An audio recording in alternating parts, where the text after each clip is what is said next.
കഴിഞ്ഞ ട്രേഡിംഗ് സെഷനിൽ മികച്ച പെർഫോമൻസ് കാഴ്ചവെച്ച IT സെഗ്മെൻറ്റിലെ രണ്ട് കമ്പനികളാണ് TCSും ഹാപ്പിയസ്റ്റ് മൈൻഡും. TCS കഴിഞ്ഞ ദിവസം 2.4% ഉയർന്ന് 4100-നടുത്ത് ക്ലോസിംഗ് നൽകി. 15 ലക്ഷം കോടി രൂപയുടെ മാർക്കറ്റ് ക്യാപ്പുള്ള കമ്പനിയുടെ valuation 33.42, dividend yield 1.24%. 52 week high 4184, 52 week low 3070. TCS എന്ന സ്റ്റോക്ക് കഴിഞ്ഞ ദിവസം 2% ഉയരാനുള്ള പ്രധാന കാരണം പ്രമുഖ ഗ്ലോബൽ ബ്രോക്കേജ് ഫിമായ UBS TCSന് ബൈ എന്ന റേറ്റിംഗും 4700 രൂപയുടെ ടാർഗറ്റ് നൽകിയതിൻ്റെയും പശ്ചാത്തലത്തിലാണ്. ഇനി UBS മുമ്പും TCSന് ബൈ എന്ന റേറ്റിംഗും 4050 രൂപയുടെ ടാർഗറ്റുമായിരുന്നു നൽകിയത്. ഈ 4050 എന്ന ടാർഗറ്റ് അച്ചീവ് ചെയ്തതുകൊണ്ടാണ് ടാർഗറ്റിനെ 4700-ലേക്ക് ഉയർത്തിയിരിക്കുന്നത്. ഹിസ്റ്റോറിക് ആവറേജ് വാല്യൂഷനേക്കാളും താഴ്ന്ന ലെവലിൽ TCS ഇപ്പോൾ ലഭിക്കുന്നു. കമ്പനി അതിൻ്റെ പീർ ഗ്രൂപ്പുകളുമായി താരതമ്യപ്പെടുത്തുമ്പോൾ 2025-2026 ഫിനാൻഷ്യൽ ഇയറിൽ കമ്പനിയുടെ വാല്യൂഷൻ മൾട്ടിപ്ലിക്കേഷൻ വരാൻ സാധ്യതയുണ്ടെന്നാണ് UBSൻ്റെ റിപ്പോർട്ടിൽ പറയുന്നത്. ഇതോടൊപ്പം തന്നെ 2025 ഫിനാൻഷ്യൽ ഇയറിൽ കമ്പനിയുടെ റവന്യൂ ഗ്രോത്ത് 100 മുതൽ 150 ബേസിസ് പോയിൻറ്റേക്ക് ഉയർന്നേക്കാം. അതായത് ഇയർ ഓൺ ഇയറിൽ 8.8% വളർച്ച 2025 ഫിനാൻഷ്യൽ ഇയറിൽ കമ്പനി കൈവരിച്ചേക്കും. കമ്പനിയുടെ റവന്യൂ ഗ്രോത്ത് 2024 ഫിനാൻഷ്യൽ ഇയറിൽ 4.7% പീർ സെഗ്മെൻറ്റിലെ മറ്റ് കമ്പനികളുമായി താരതമ്യപ്പെടുത്തുമ്പോൾ ആ കമ്പനികൾക്ക് 3 മുതൽ 8% ഗ്രോത്താണ് എക്സ്പെക്റ്റ് ചെയ്യുന്നത്. 2025 ഫിനാൻഷ്യൽ ഇയറോടുകൂടി BFSI സെഗ്മെൻറ്റിൽ റിക്കവറി വരാൻ സാധ്യതയുണ്ട്. ഇതിൻ്റെ പശ്ചാത്തലത്തിൽ BFSI സെഗ്മെൻറ്റിൽ ഉയർന്ന മാർക്കറ്റ് ഷെയറുള്ള TCS എന്ന സ്റ്റോക്ക് ഔട്ട് പെർഫോം ചെയ്യാനുള്ള സാധ്യത കൂടുതലാണ്.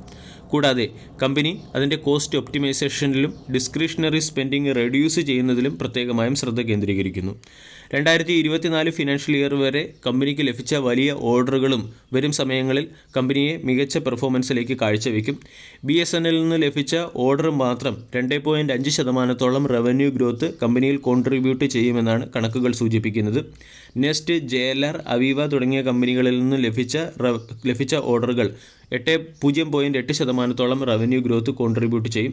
എന്തായാലും 2024 ഫിനാൻഷ്യൽ ഇയറിൽ മാത്രം ലഭിച്ച ബൾക്ക് ഓർഡറുകൾ 5.5% റവന്യൂ ഗ്രോത്ത് കോൺട്രിബ്യൂട്ട് ചെയ്യുമെന്ന് UBSൻ്റെ റിപ്പോർട്ടിൽ പറയുന്നു. TCS 15 ലക്ഷം കോടി രൂപയുടെ മാർക്കറ്റ് ക്യാപ്പ് മറികടക്കാൻ തയ്യാറെടുക്കുകയാണ്. ROE 46.9, ROCE 58.7. ഡെപ്റ്റ് ടു ഇക്വിറ്റി റേഷ്യോ വളരെ ഫേവറബിൾ ആണ്. 3 വർഷത്തെ sales growth 13%, profit growth 9%, ROE 43%-നടുത്തു. പ്രൊമോട്ടേഴ്സ് ബൈബാക്ക് വഴി തുടർച്ചയായി അവരുടെ സ്റ്റേക്ക് ഹോൾഡിംഗ് ഉയർത്തുന്നുണ്ട്. 72.3-ൽ നിന്നും 72.4-ലേക്ക് പ്രൊമോട്ടേഴ്സിൻ്റെ സ്റ്റേക്ക് ഹോൾഡിംഗ് ഉയർന്നു. FISൻ്റെ സ്റ്റേക്ക് ഹോൾഡിംഗ് 12.4-ഉം DISൻ്റെ സ്റ്റേക്ക് ഹോൾഡിംഗ് 10.03-ഉമാണ്.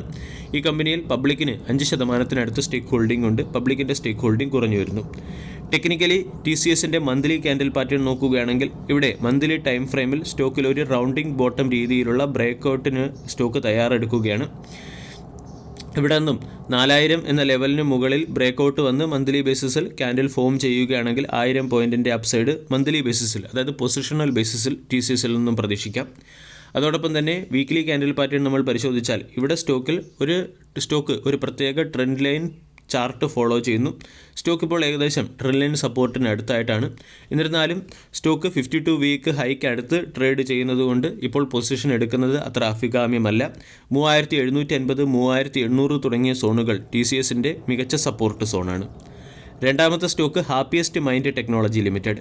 കഴിഞ്ഞ ട്രേഡിംഗ് സെഷനിൽ 4.2% ഉയർന്ന് 870-നടുത്ത് ഹാപ്പിയസ്റ്റ് മൈൻഡ് ക്ലോസിംഗ് നൽകി. 13,000 കോടി രൂപയുടെ മാർക്കറ്റ് ക്യാപ്പുള്ള കമ്പനിയുടെ valuation 54.87, dividend yield 0.68%. All time ഹൈയിൽ നിന്നും സ്റ്റോക്ക് ഇപ്പോഴും 40%-നടുത്ത് ഡിസ്കൗണ്ട് ലഭിക്കുന്നു. 2031 $1 ബില്യൺ റവന്യൂ എന്ന ടാർഗറ്റ് അച്ചീവ് ചെയ്യുന്നതിന് വേണ്ടി കമ്പനി അതിൻ്റെ ഓർഗനൈസേഷണൽ റീസ്ട്രക്ചറിങ്ങിന് തയ്യാറാകുന്നു എന്നുള്ളതാണ് സ്റ്റോക്കിനെ സംബന്ധിക്കുന്ന പ്രധാന അപ്ഡേറ്റ്. കമ്പനി പ്രധാനമായും 6 ഇൻഡസ്ട്രിയൽ ഗ്രൂപ്പുകളെ ഫോക്കസ് ചെയ്യുന്ന രീതിയിലുള്ള ഒരു വെർട്ടിക്കൽ ലീഡ് ഓർഗനൈസേഷണൽ റീസ്ട്രക്ചറിങ്ങിനാണ് തയ്യാറെടുക്കുന്നത്. Energy and utilities, health care, life science, retail, consumer package goods and logistic, banking and financial service, insurance, hi-tech media and entertainment, എജുടെക് തുടങ്ങിയ 6 ഇൻഡസ്ട്രിയൽ ഗ്രൂപ്പുകളെ ഫോക്കസ് ചെയ്യുന്ന രീതിയിലുള്ള ഓർഗനൈസേഷണൽ റീസ്ട്രക്ചറാണ് ഓർഗനൈസേഷണൽ റീസ്ട്രക്ചറാണ് ഹാപ്പിയസ്റ്റ് മൈൻഡ് എന്ന കമ്പനി നടത്തുന്നത്. ഈ 6 ഇൻഡസ്ട്രിയൽ ഗ്രൂപ്പിനും ഓരോ ഡെഡിക്കേറ്റഡ് ടീമുകളും സ്പെഷ്യലിസ്റ്റ് ബിസിനസ് ഡെവലപ്മെൻറ്റ് മാനേജേഴ്സും ഉണ്ടാകും. ഈ ഡെഡിക്കേറ്റഡ് ടീമുകളും സ്പെഷ്യലിസ്റ്റ് ബിസിനസ് ഡെവലപ്മെൻറ്റ് മാനേജേഴ്സുമായിരിക്കും ഓരോ സെഗ്മെൻറ്റിലെയും കമ്പനിയുടെ പ്രോഫിറ്റിനും ലോസിനും ഉത്തരവാദികൾ. ഈ രീതിയിലുള്ള ഓർഗനൈസേഷണൽ റീസ്ട്രക്ചറിംഗ് നടത്തുന്നതുകൊണ്ട് കമ്പനി വരും സമയങ്ങളിൽ മികച്ച രീതിയിൽ പെർഫോം ചെയ്യുമെന്നാണ് മാനേജ്മെൻറ്റ് നൽകുന്ന എക്സ്പ്ലനേഷൻ. ഹാപ്പിയസ്റ്റ് മൈൻഡ് എന്ന സ്റ്റോക്ക് 2021 1550 വരെ ഉയർന്നിരുന്നു. അവിടെ നിന്നും സ്റ്റോക്കിൽ ഒരു കറക്ഷൻ വരികയും അതിനുശേഷം 750, 800 തുടങ്ങിയ സോണുകളിൽ സ്റ്റോക്കിന് ഉയർന്ന സപ്പോർട്ട് ലഭിക്കുകയും ചെയ്തു. ദീർഘകാലമായി സ്റ്റോക്കിൽ പ്രൈസ് കറക്ഷനും അതിനുശേഷം സ്റ്റോക്ക് ടൈം കറക്ഷനിലൂടെയും കടന്നു പോവുകയാണ്. ഒരു സമയത്ത് 100-നടുത്ത് വാല്യൂഷൻ ഉണ്ടായ കമ്പനിയുടെ വാല്യൂഷൻ 50-നടുത്ത് എത്തിയിട്ടുണ്ട്. അതായത് കമ്പനി ഫെയർ വാല്യൂഷനിലേക്ക് എത്തി തുടങ്ങി എന്നുള്ള സൂചനയാണ് നൽകുന്നത്. എന്നിരുന്നാലും വീക്ക്ലി ക്യാൻഡിൽ പാറ്റേൺ നമ്മൾ പരിശോധിച്ചാൽ ട്രെൻഡ് ഇപ്പോഴും ബുള്ളിഷ് അല്ലെങ്കിൽ അനുകൂല ട്രെൻഡ് അല്ല, മറിച്ച് ഓരോ സമയം കഴിയുന്തോറും കമ്പനിയുടെ റെസിസ്റ്റൻസ് ഡൗൺ സൈഡിലേക്ക് വരികയാണ്. മുമ്പ് 1100 ആയിരുന്നു റെസിസ്റ്റൻസ്. അവിടെ നിന്നും റെസിസ്റ്റൻസ് 1080-ലേക്കും പിന്നീട് 1000-ലേക്കും പിന്നീട് 980-ലേക്കും ഇപ്പോൾ ഏകദേശം 900 കമ്പനിയുടെ സ്റ്റോക്കിൻ്റെ റെസിസ്റ്റൻസ് ആകുന്ന രീതിയിൽ ചാർട്ട് ഫോം ചെയ്തിരിക്കുകയാണ്. ഇത് ചാർട്ടിലെ വീക്ക്നെസ്സിനെയാണ് ഇൻഡിക്കേറ്റ് ചെയ്യുന്നത്.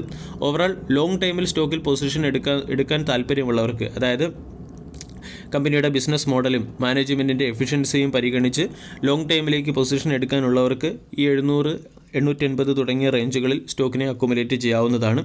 ഷോർട്ട് ടൈം ട്രേഡേഴ്സിന് താൽക്കാലികമായി ഈ സ്റ്റോക്കിനെ ഒഴിവാക്കാവുന്നതുമാണ്. ക്വാർട്ടർലി റിസൾട്ടിലെ പെർഫോമൻസ് നോക്കിയാൽ സെയിൽസ് 345 കോടിയിൽ നിന്നും 371 കോടിയിലേക്ക് കമ്പനിക്ക് ഉയർത്താൻ സാധിച്ചു. ഓപ്പറേറ്റിംഗ് മാർജിൻ ഇയർ ഓൺ ഇയറിൽ 23% നിന്നും 18%-ലേക്ക് ഇടിഞ്ഞിട്ടുണ്ട്. നെറ്റ് പ്രോഫിറ്റ് ഇയർ ഓൺ ഇയറിൽ 57 കോടിയിൽ നിന്നും 80 കോടിയിലേക്കും ക്വാർട്ടർ ടു ക്വാർട്ടർ 55 കോടിയിൽ നിന്നും 80 കോടിയിലേക്കും കമ്പനി ഉയർത്തുകയും ചെയ്തു. ROE 28%, ROCE 27%, 3 വർഷത്തെ sales growth 24%, profit growth 37%, ROE 32%-നടുത്ത്. പ്രൊമോട്ടേഴ്സിന് 50.2% സ്റ്റേക്ക് ഹോൾഡിംഗ്, FISന് 5%, DISന് 2.4%, പബ്ലിക്കിന് 40%-നടുത്തും സ്റ്റേക്ക് ഹോൾഡിംഗ് ആണുള്ളത്. വീഡിയോ എല്ലാവർക്കും ഇഷ്ടമായി എന്ന് വിശ്വസിക്കുന്നു. Thank you.